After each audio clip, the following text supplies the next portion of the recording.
Exegese sem exegese, mais um vídeo para o canal, para a gente estabelecer o que eu digo em todos os vídeos e seria repetitivo.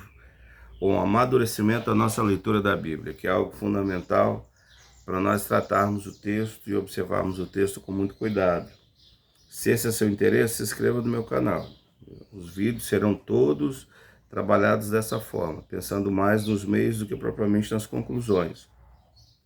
E nesse vídeo, eu quero falar de um modelo de leitura chamado histórico crítico. O que se faz? Normalmente, aqueles que estudam história da hermenêutica, que estão olhando a história da hermenêutica desde a patrística, com a escola de Antioquia e de Alexandria, depois na quadriga, um pequeno diferencial aí na escola de Alexandria na Idade Média, na hermenêutica dos reformadores, no nascimento histórico crítico, na chamada modernidade, no iluminismo e no método gramático histórico, ligado à hermenêutica dos reformadores, respondendo ao histórico crítico, na chamada nova hermenêutica, hermenêutica pós-moderna em meados do século XX, que hoje prevalece com forte ênfase no contexto brasileiro, falando mais do nosso contexto tupiniquim. Então, o meu objetivo, você faz essas análises, normalmente as pessoas escrevem muito sobre os pressupostos histórico-crítico, está no período da modernidade, favorecendo a chamada onicompetência da razão, assim o McGrath chama iluminismo, ou o foco dele de que, na verdade, o iluminismo nasceu no berço das igrejas, como diz o Alistair McGrath. Mas o meu objetivo não é bem isso, o meu objetivo é mais o fazer, como é que se lê pelo histórico crítico. Eu estou preocupado mais no trabalho com o texto. Meu objetivo é esse. Então aqui, para a gente fazer esse tipo de análise, eu vou usar a literatura do Cássio, que é um representante do método histórico crítico, que entende que ele é o mais coerente para se ler a Bíblia. E de forma introdutória, não exaustiva, de forma introdutória, eu vou analisar aqui o fazer do histórico crítico na leitura sobre algumas questões. Primeiro, a leitura sobre o aspecto sincrônico e depois a leitura sobre o aspecto diacrônico. Então, de forma introdutória, quero analisar o fazer, as leituras sobre o aspecto sincrônico e sobre o aspecto diacrônico. Quando se usa a expressão sincrônico, a ideia é que ele está pensando, o método está pensando na forma final do texto. O texto está prontinho, chegou na sua mão, a Bíblia está prontinha, agora você vai ler. Então não existem etapas nem processos sendo analisados aqui que precedem a redação final, mas só a redação final. Então no método, na etapa de leitura do lado sincrônico, o foco é esse. Então, se pensa no estágio de composição do texto, palavras, frases e propriamente o texto, a delimitação do texto, como é que se faz, a segmentação do texto, a estrutura literária do texto, como é que se estabelece essas conexões importantes, os chamados níveis estruturais, análise da macroestrutura, pega o livro de Efésios, como é que funciona a relação com o todo, da microestrutura, análise lexicográfica, algumas palavras, exemplo em Efésios, assim como nos escolheu exelexato, o verbo eclego, como é que é o verbo eclego em grego, como é que se traduz ele. Então você vai focar em umas palavras, análise sintática, que é a funcionalidade ou seja, os papéis desempenhados dentro das orações, dentro das frases, e análise estilística, que foca a questão do quiasmo, do paralelismo, da elipse, das figuras de linguagem. Então, todo esse arcabouço de análise aqui é feito na redação final do texto.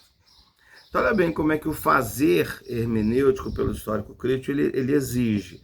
Você tem que saber cada conceito desse, trabalhar cada conceito desse, entender como é que ele é aplicado ao texto, para depois fazer o de mão na massa mesmo. Deixa eu ler, usando aqui, pela análise da macroestrutura, como é que eu faço isso? Aí eu tenho que tomar essa atitude na leitura, ou seja, é uma análise bem cuidadosa da leitura. Isso é muito importante, meus queridos, porque existem alguns sentimentais que acham que ainda que a leitura bíblica é feita em tábula rasa, uma santa utopia.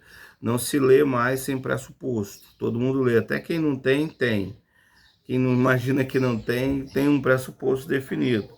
Então, no método, na etapa sincrônica, o aspecto sincrônico, você leva em conta todos esses elementos aqui, que têm que ser conhecidos. Ou seja, qual é o meu foco principal aqui? É entender que a análise sincrônica ela leva em conta a forma final do texto. O texto já está pronto. E essa é a leitura sobre o aspecto sincrônico. Ótimo, mas e o aspecto diacrônico? Como é que ele funciona? Aqui nós temos um outro problema, uma outra questão a nós vermos. Como diz bem o Cássio aqui, eu já expliquei anteriormente, a leitura sobre o aspecto sincrônico, ele pensa só na redação final. Mas a leitura sobre o aspecto diacrônico, ela pensa propriamente nas etapas ou os processos pelos quais o texto andou até chegar na forma final. E aqui o Cássio diz, o complexo de tais passos e critérios compõe o chamado método histórico-crítico, e será exposto nesse e nos 2 próximos capítulos. Então, o Cássio elege o histórico-crítico como uma melhor forma de lidar com a chamada crítica literária. Vamos gravar isso em crítica literária, que é diferente da crítica textual. A crítica literária procura refazer o processo da formação literária por meio da reconstrução das etapas anteriores à redação final. Na leitura sincrônica, você está com o texto prontinho. Na crítica literária, a pergunta é: quais foram as etapas usadas até o texto chegar na redação final? Aí você está na chamada crítica literária, que o objetivo dela é analisar isso. Ou seja, a ideia, vou até ler aqui como o Cássio coloca.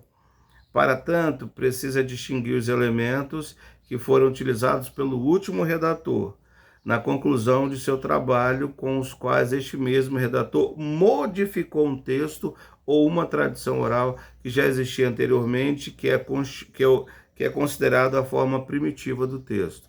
Então, em suma, eu posso até dar um pequeno spoiler, de modo que a gente vai entender que existe a crítica da forma, a crítica da fonte, a crítica da redação. Leitura sobre o aspecto diacrônico, o outro que nós veremos é justamente a crítica da redação. Mas o que acontece? O texto tem etapas, então, como é que o texto era na crítica da forma, nas fontes? Depois, na tradição oral, melhor dizendo, na crítica da forma, como é que era a tradição oral na crítica da forma? Na crítica das fontes, como é que se usou os elementos da tradição oral? Na crítica da redação é como é que o autor modificou isso, ele é um autor por excelência. Essa questão aqui é muito complicada, a gente tem que ter muito cuidado com isso.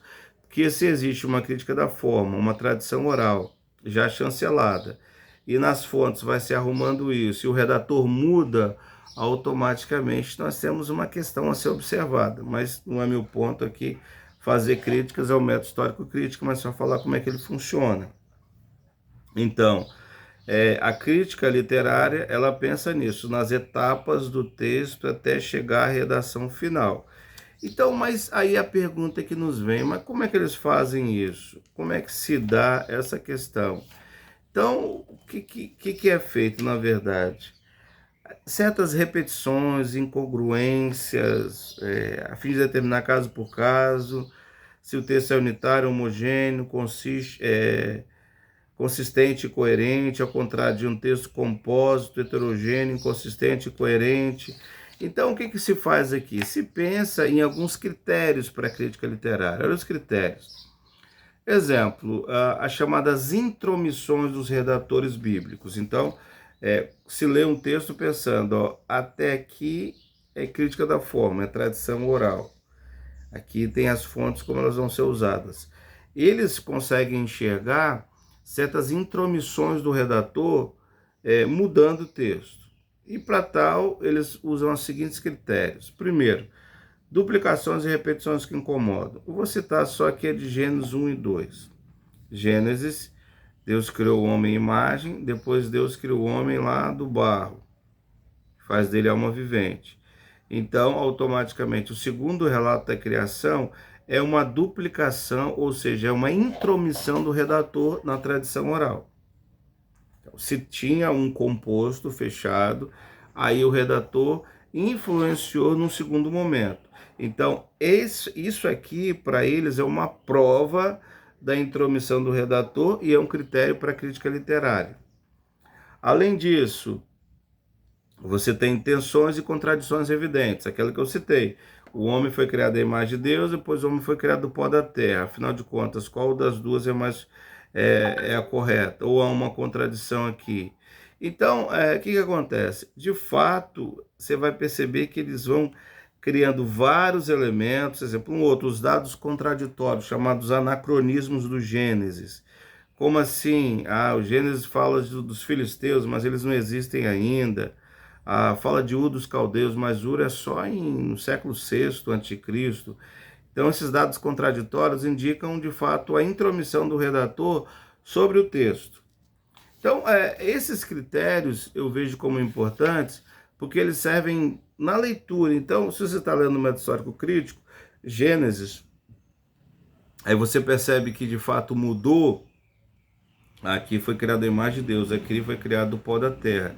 Então está incoerente isso. Há uma contradição. Essa contradição é lida por eles como uma intromissão do redator que mudou a tradição oral.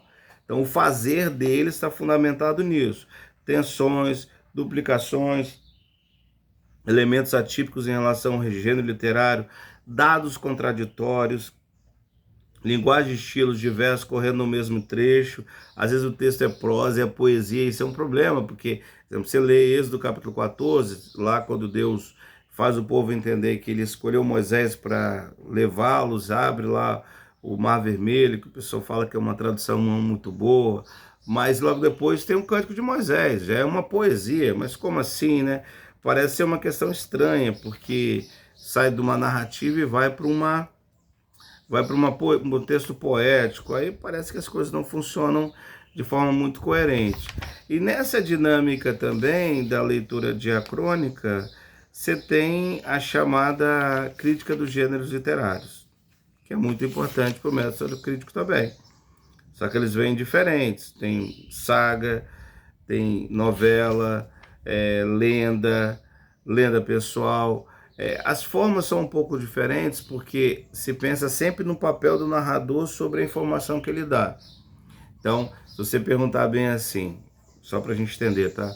Aconteceu o Gênesis? Não, aconteceu naquilo que o redator relata, mas a conexão com a realidade é um outro ponto a ser pensado. Mas eu não vou focar muito nisso. Outro aspecto da leitura diacrônica é chamada crítica da redação, que é o que eu acabei de dizer aqui. A crítica da redação, vou ler aqui que o Cássio diz. Procura corrigir tal impressão, defendendo que os redatores bíblicos são verdadeiros autores. O que os redatores bíblicos fizeram? Eles selecionaram, eles modificaram, eles organizaram o material oriundo ou proveniente da tradição oral e criaram novos textos, estabeleceram uma estrutura geral da obra. Então é muito importante entender isso. Que de fato, o que eles fizeram na crítica da redação? Os autores ou narradores escolheram o material, depois eles tinham uma tese a propor, a estruturação geral da obra, uma tese, a influência teológica deles, a moldura, o texto herdado pelos redatores eram completos em si mesmos, então ele passou a costurá-los, e a modificação do material tradicional. Modificar significa também interpretar. Esse elemento será importante. Até quero ler. Os redatores da Sagrada Escritura não se utilizaram genuinamente suas fontes. Ao contrário, souberam manipulá-los em favor de seus objetivos. Ao contrário, além disso, uma leitura atenta pode revelar-nos tensões e contradições nas quais se identificam tradição e redação. Isso aqui é interessante, hein? Porque a tradição oral diz uma coisa e o redator diz outra. Mas, afinal, quem é que está falando a verdade? Então, o que a gente tem aqui, meus queridos? De forma bem introdutória, colocando para vocês como é que funciona a leitura sobre a etapa sincrônica, aqueles 7 pontos, diacrônica, chamada crítica literária. Vamos refazer os processos do texto até chegar na redação final. Então aí entra a crítica da forma, a crítica da fonte, e a leitura sobre o aspecto diacrônico aqui, um outro momento, é chamada crítica da redação. Então o que que se tem? Na crítica da redação você tem o papel do redator, que de fato é um autor. Ele seleciona o material, ele tem uma tese a propor, ele pega o texto e faz as costuras com o texto, e ele modifica o texto como ele quiser. Cria tensões com a própria tradição oral, e a partir dos seus interesses o texto é montado. Então, assim, de forma bem introdutória, para eu ser bem repetitivo aqui, é dessa forma que eles estão lendo o texto, sobre o aspecto sincrônico e diacrônico. Claro que o método gramático histórico vê o texto bem diferente disso. Talvez no aspecto sincrônico tenha certas semelhanças, mas no diacrônico tem certas dificuldades. Então, em suma, deixa eu pegar uma Bíblia aqui. Você tem uma Bíblia na mão. Você abre aqui, abrir no Evangelho de Mateus. Aqui no Evangelho de Mateus, capítulo 1. Capítulo 2. Tendo Jesus nascido em Belém da Judéia. Então, sob o aspecto sincrônico, eu vou olhar todos aqueles elementos que eu citei lá. Todos eles com cuidado. São importantes. Os níveis estruturais, segmentação do texto, delimitação, macroestrutura, sintaxe, tudo isso. Agora, sobre o diacrônico, esse texto aqui, isso aqui é a redação final, mas qual é a história do texto? Como é que essa narrativa funcionou na crítica da forma, na crítica da fonte? E na crítica da redação, quais foram as mudanças que o redator colocou aqui? Como é que ele costurou isso? Então, essa questão aqui levará o histórico crítico para observar muitos pontos, inclusive a chamada busca do Jesus histórico. O James Dunn, na obra dele, volumosa, explica bem as fases dela, mas em suma é o Jesus que a Italínima critica, o Jesus da fonte Q. Então, do ano 30 ao ano 60, a tradição oral, você tem informações sobre Jesus. Então, os redatores aqui, eles manipularam isso. O texto não se torna muito confiável, mas ainda assim a redação final não é a palavra final. A redação final é a impressão do redator sobre as fontes que ele usou. Então esse basicamente é o método histórico-crítico, como ele olha o texto e como de fato a exegese funciona. Tem muitos outros elementos, mas só alguns aqui. E esse método ele reina na academia, é a forma como muita gente, algumas instituições evangélicas também usam. A Igreja Católica aqui no Concílio do Vaticano, eu vou dar uma olhadinha na internet, eu tenho aqui a formulação, também adotou o histórico crítico como interpretação. Então é um método usado. Se a gente quiser concordar ou discordar dele, a gente vai ter que estudá-lo internamente com muito cuidado e conhecer bem o nosso.